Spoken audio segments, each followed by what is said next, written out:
I remember that night vividly, as if it happened just yesterday. It was our first anniversary and the air was filled with excitement.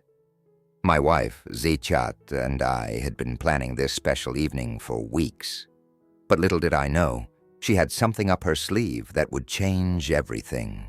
Zichat had a sparkle in her eyes that evening, a mischievous look that I couldn't quite figure out.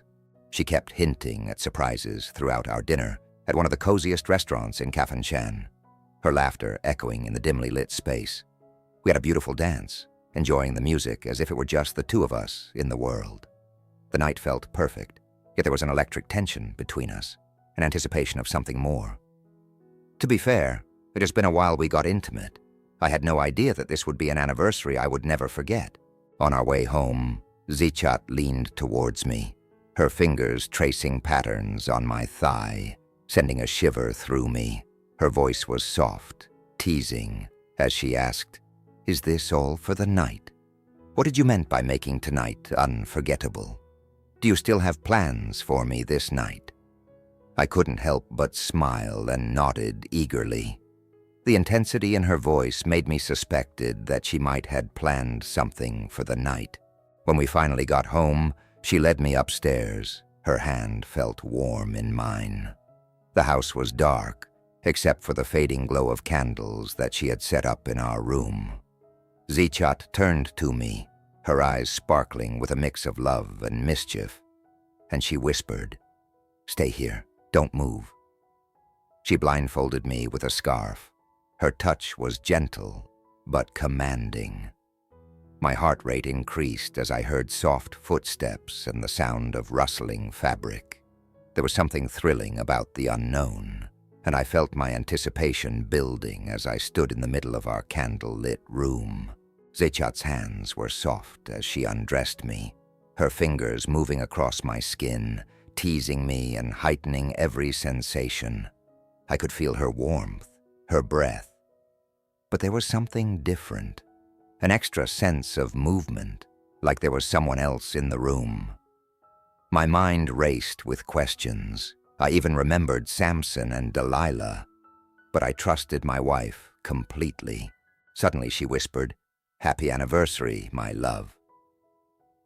And I heard another soft giggle. My heart skipped a beat. Before I could react, the blindfold was removed, and there she stood, Zichat, with her best friend, Amara. Amara smiled, her eyes filled with warmth and excitement. The room felt charged with emotions, surprise, and a hint of something new that I couldn't quite describe. I had always known Zichat and Amara shared a special bond, but this was beyond anything I could have imagined. I screamed out, my voice trembling with confusion and anger. "What is Amara doing here? I'm naked, for crying out loud. What is the meaning of this?" "Please, just listen," she whispered. Her voice was shaky. But before she could explain, there was a sudden loud noise from outside. A car alarm went off, followed by shouts from the street. It was enough to interrupt the moment. I grabbed my clothes, hurriedly dressed, and stormed out of the house. I needed space, and I did not return home until the following day. When I got home, I met her sitting on the sofa waiting for me. Her voice trembled as she tried to explain. She spoke gently, with a cracking voice.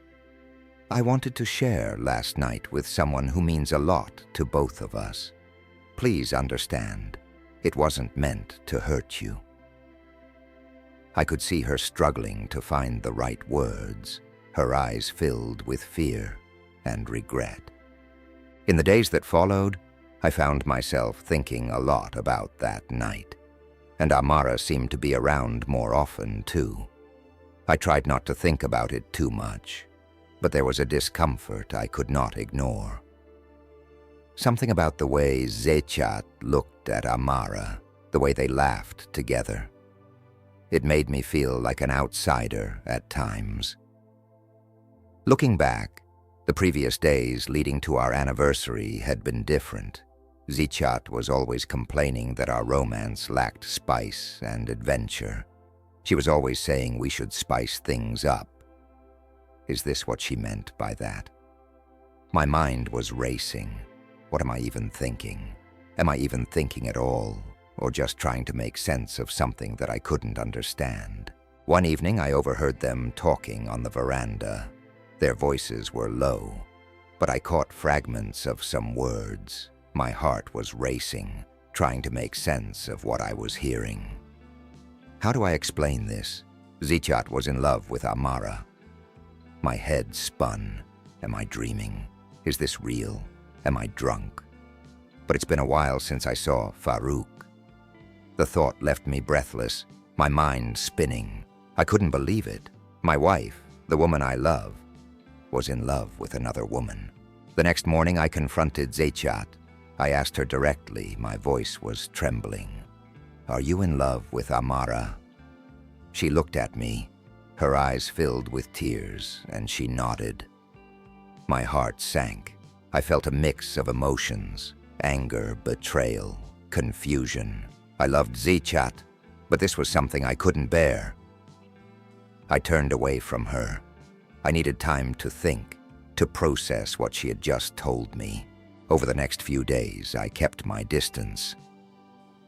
I stayed out late, avoiding home, avoiding Zichat. I couldn't bear to look at her. I felt lost, unsure of what to do.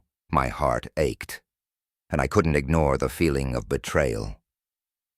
One evening, as I sat alone in the local bar close to my house, my friend Yusuf approached me. He had heard about what was happening. News travels fast in a small town like ours. Yusuf listened as I poured out my heart, the anger, the hurt.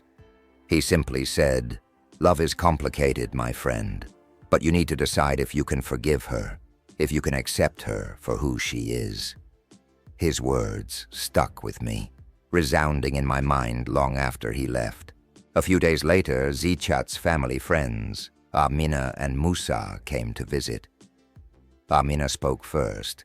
"We know you're hurt, but Zichat loves you. She made a mistake, but she still loves you. Please think about forgiving her." Musa nodded in agreement, adding, "Love isn't always easy. Sometimes it challenges us in ways we never imagined. But if there's still love, there's hope." My heart was heavy. It felt like they were right. Love wasn't easy. It was messy, complicated, and sometimes painful. But I still loved Zichat, despite everything. The question was, could I forgive her? Could I accept her love for Amara and still be with her? I didn't have the answers, and I wasn't sure if I ever would. That night, Zichat and I sat together.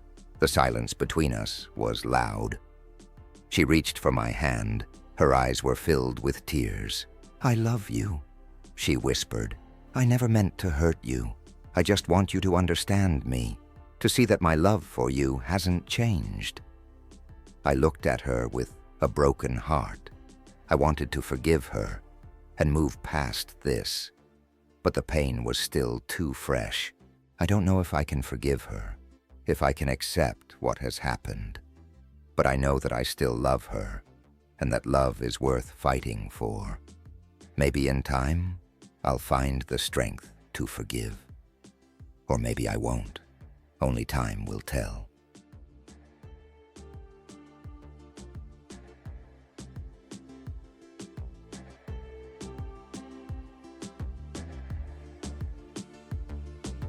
What would you do if you were in my shoes? Would you forgive? Would you walk away?